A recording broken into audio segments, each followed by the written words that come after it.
Magandang umaga Pilipinas, narito na po ang magiging lagay ng panahon ngayong araw ng Friday, 01 May 2026. Base pa rin po sa ating synoptic situation, wala pa rin po tayo namomonitor na namumuong bagyo sa loob at labas ng ating Philippine Area of Responsibility. Patuloy pa rin iiral ang easterlies sa buong bansa.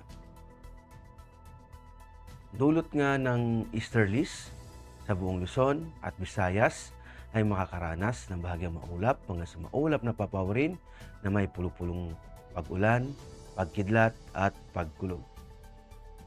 Sa Mindanao, dulot pa rin ang easterlies, lalong-lalo na sa Caraga, Northern Mindanao, Zamboanga Peninsula, Basilan at Davao ay makakaranas ng maulap na kalangitan na may kalat-kalat na pag-ulan, pagkidlat at pagkulog.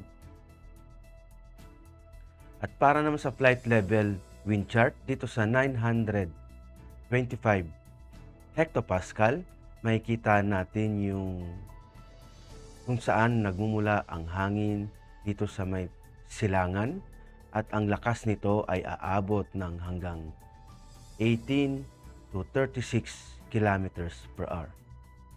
At pagdating naman dito sa 850 hectopascal, makikita natin yung lakas ng hangin sa northern part ng Luzon ay 18 pababa. At pagdating naman sa may Central Luzon hanggang sa Mindanao ay ang lakas ng hangin ay aabot ng 18 to 36 kilometers per hour. At may pagbugso naman sa Visayas hanggang Palawan na 54 kilometers per hour.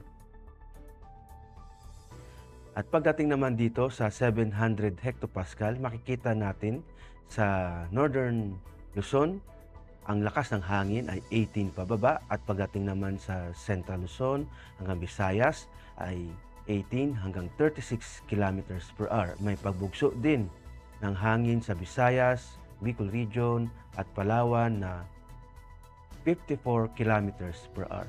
At pagdating naman dito sa 500 hectopascal sa northern tip ng Northern Luzon, ang lakas ng hangin ay aabot ng 18 to 36 kilometers per hour at meron namang pagbugso ng 54 kilometers per hour.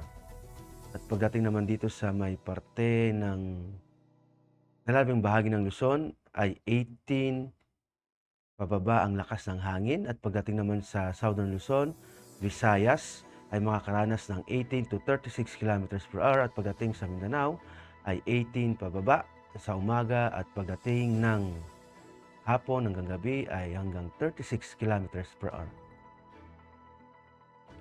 At para naman sa impact to flight operations, dulot nga ng easterlies sa Metro Manila at sa nalabing bahagi ng bansa, ang main hazard nito ay warm and humid air from Pacific na nag-enhance sa mga convective activity.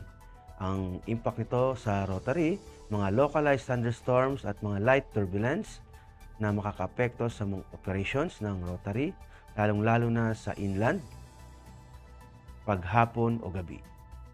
Sa fixed wing naman, generally fair with possible isolated seas causing short-term delays or turbulence. At para naman sa astronomical information, ang araw ay sumikat kaninang 0534 at lulubog din naman mamayang 1813.